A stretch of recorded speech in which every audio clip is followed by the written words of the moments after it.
배에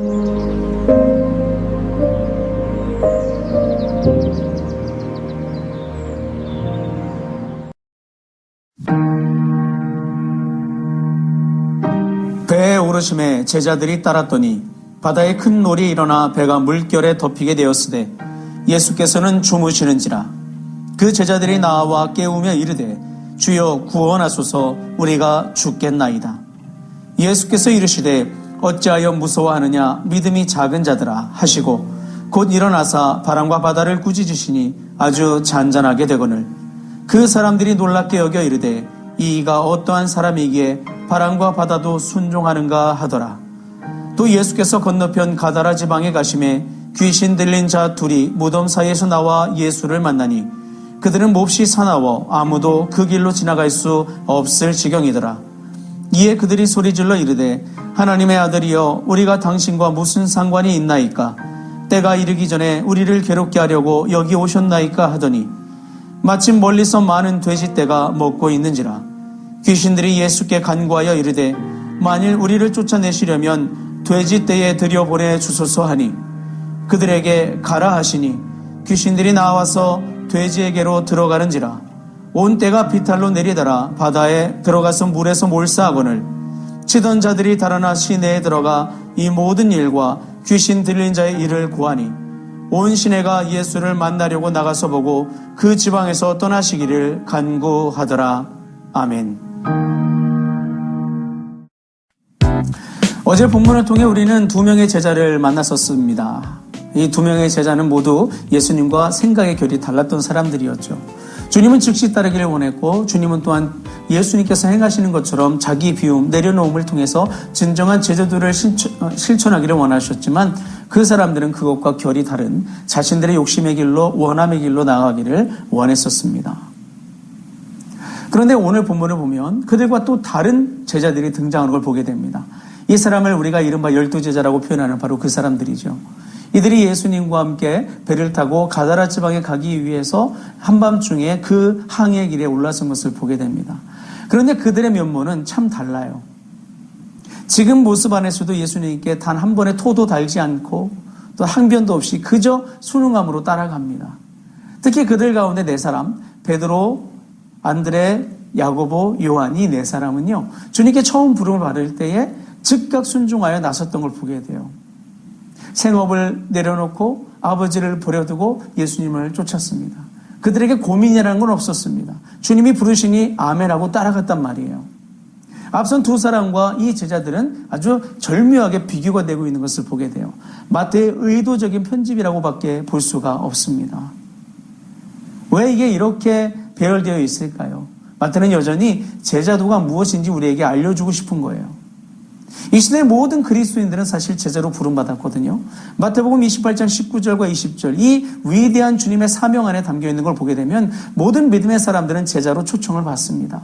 그리고 제자가 되어야 합니다. 그래야만 우리가 하나님 나라의 사명을 깊이 이해하고 바르게 감당할 수 있기 때문이죠.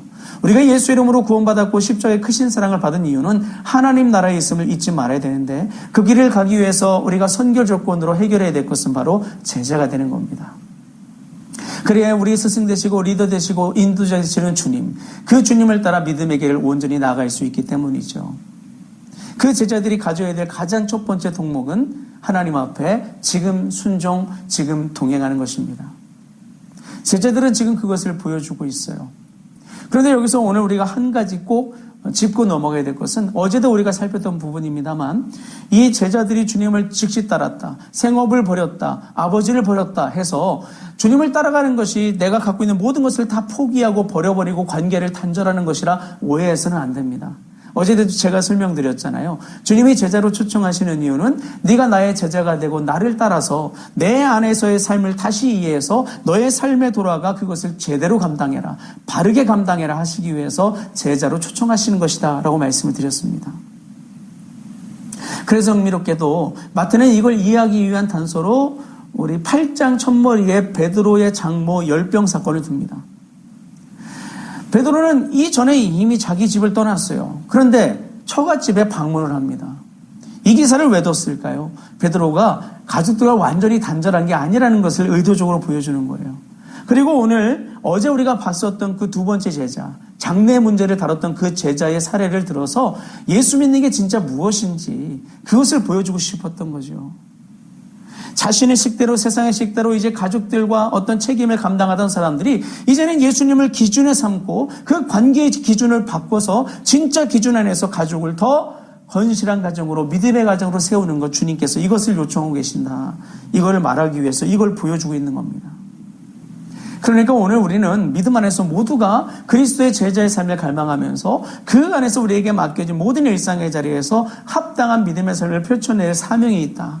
그 길을 우리는 걸어야 하나님의 평강을 누릴 수 있음을 우리는 기억할 수 있어야 돼요.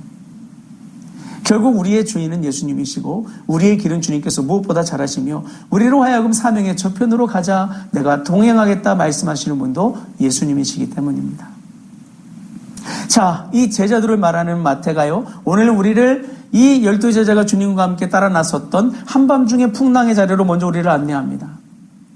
자, 주님이 가자고 하시는데 풍랑이 막 몰아칩니다. 배가 다 쪼개질 것 같고 뒤집혀서 다 빠져 죽게 생겼어요. 제자들 중에는 어부들이 있었죠. 이 사람들에게 풍랑은 일상입니다. 그곳에서 나고 자랐고 갈릴리는 풍랑이 수시로 일어나는 지역이었기 때문에 이들은 경험치가 아주 큽니다. 높습니다. 그런데도 감당이 안 될 지경이었어요. 그래서 하다 안 돼서 예수님 찾아가서 예수님 깨우면서 부탁을 하죠. 주님, 뭐 하시는 겁니까? 어떻게 좀 해보세요. 우리 다 죽게 생겼습니다. 그랬더니 예수님이 일어나셔서 뭐 하세요? 바람과 바다를 꾸짖으시고 그것을 잠잠케 하십니다.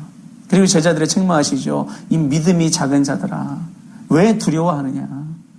이 말은 무슨 말일까요? 야, 내가 지금 자고 있다고 해서 이게 자고 있는 것 같냐?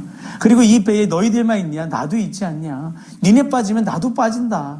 왜 뭘 생각을 못하고 현상과 상황과 여건에만 휘둘려서 잘못된 그런 생각 가운데 두려움에 빠져 있느냐? 뭘 죽는다고 하냐? 왜 죽음의 그림자에 압도되고 있냐? 깨어나라. 그 잘못된 생각에서 깨어나라. 지난 주일 설교를 통해서도 오늘 우리가 이것을 봤는데 여기서 본문에서는 제자들이 예수님을 깨운 것 같지만 실상은 예수님이 제자들의 잘못된 부분에서 깨어나기를 촉구하고 계신 상황인 거죠. 죽음의 공포에서 세상을 살아가면서 환경과 상황과 여건 때문에 닥쳐온 여러 가지 어려움들에 짓눌린 상태에서 그 죽음의 공포에서 사망의 기운에서 깨우쳐 일어서고 생명의 주님을 붙들고 그곳으로 승리하기를 주님께서는 그 길을 가르쳐주고 계신 겁니다. 이게 주님께서 제자들에게 오늘 보이시는 교훈이었어요. 이 현장, 바로 그것이죠. 제자들은 바람과 바다를 꾸짖는 모습을 통해서 예수님의 신적 권위를 받습니다. 고대 사회는 그랬거든요. 바람과 바다를 주관하는 자가 참 신이라고 여겼었습니다. 그러니 제자들에게는 한층 그들이 주님을 바라보는 인지력이 그것이 새로워지고 또 한층 업그레이드 되는 그런 경험을 하게 된 것이죠. 제자는 그런 거예요. 주님을 따라가면서 주님을 계속해서 발견해내는 것이고 주님의 생명의 역사에 동참하기 위해 자신을 내어줄 수 있는 그 사람이 제자인 겁니다. 내가 보는 생각대로 내가 보는 시각대로 판단하고 결단하고 그렇게 행동하는 게 아니라 하나님의 뜻에 따라 내 주 예수님의 뜻에 따라 그분의 관점으로 현장을 바라보고 결단하고 행동하는 게 제자임을 여기서 보여주고 있는 것이죠. 자, 이 풍랑의 현장에서 주님은 멈추지 않고요. 계속 이어서 다른 현장에 나가서 추가로 현장 교육을 하십니다. 거기가 어디예요? 가다라 지방이었어요. 거기에는 귀신 들린 사람이 있었죠. 군대 귀신입니다. 마가복음 5장에도 이 귀신 들린 자가 나옵니다. 힘이 엄청 셉니다. 누구도 이길 수가 없습니다. 묶어놔도 막 그것을 뜯어내고 나와서 사람들을 괴롭게 합니다. 그 주변에는 아무도 접근할 수가 없었어요. 죽음과 사망의 공포, 그 기운으로 두려움이 가득한 곳이었죠. 그런데 그곳에 가서도 주님께서는 그 귀신 들린 자들을 제압하시고 그들에게 자유를 선포하게 하시며 그들이 생명을 누리게 하십니다. 어둠의 그림자를 물리쳐 놓으셨어요. 주님은 그 현장을 계속 보여주십니다. 먼저는 상황과 환경과 여건 때문에 줄린 죽음의 공포, 지금은 현장에서 나온 어둠의 권세로 인하여서 나타난 근원적인 죽음의 공포, 사막의 공포는 모든 인간들을 참으로 초라하고 어렵게 만들거든요. 생을 더 이어가고자 하는 의지를 꺾어버리거든요. 그런데 그 상황 가운데 주님은 이 제자들에게 그것을 능히 이기시는 하나님의 역사를 목도하게 해요. 제자라고 한다면 삶을 살아가면서 여러 어려운 환경들을 맞닥뜨릴 텐데 그것 때문에 주저하는 자들이 아니라 위대하신 주님을 바라보고 생명의 통제자요, 생명의 주권자요, 승리자이신 주님을 바라보고 믿음으로 나아가는 것이다. 그때에 그곳에 동행하는 주님께서 반드시 능력으로 역사하심을 보여주고 계신 겁니다.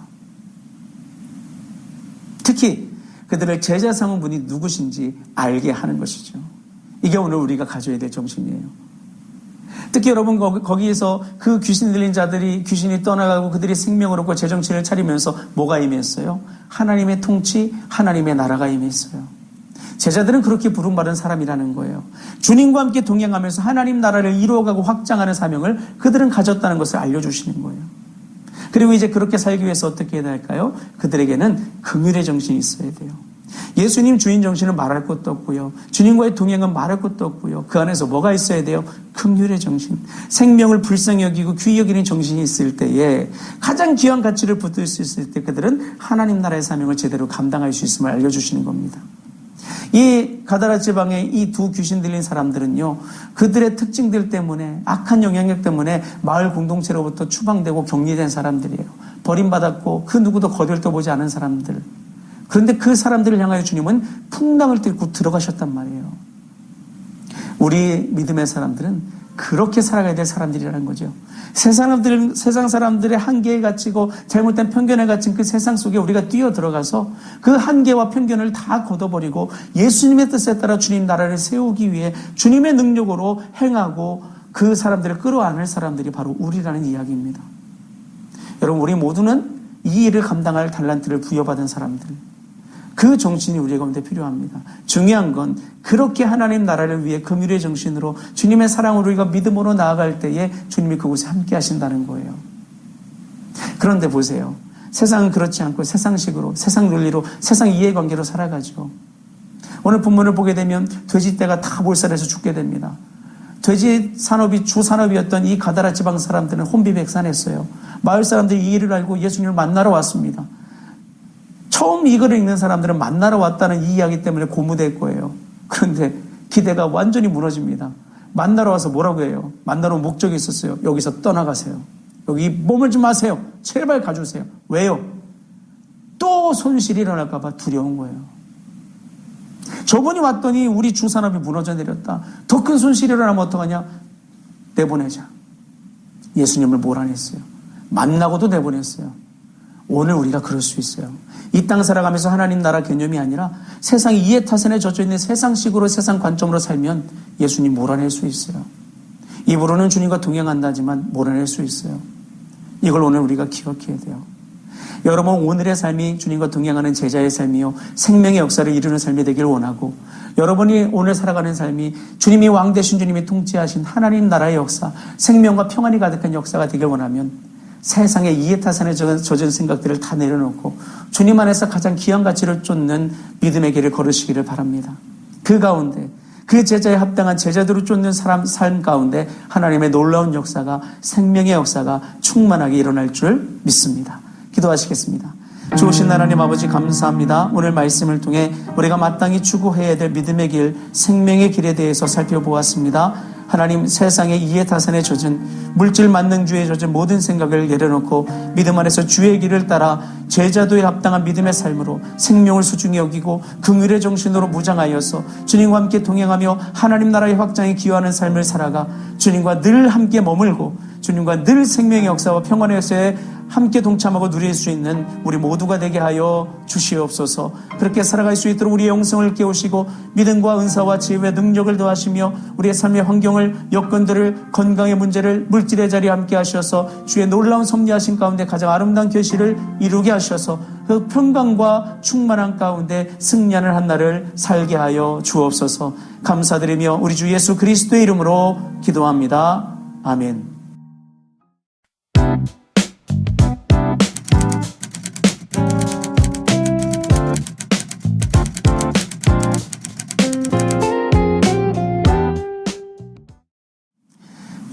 오늘도 우리의 삶의 주관자요 인도자 되시는 주님 안에서 제자의 길을 걸으심으로 크신 사랑과 은혜를 누리시는 여러분과 제가 될 수 있기를 간절히 바랍니다.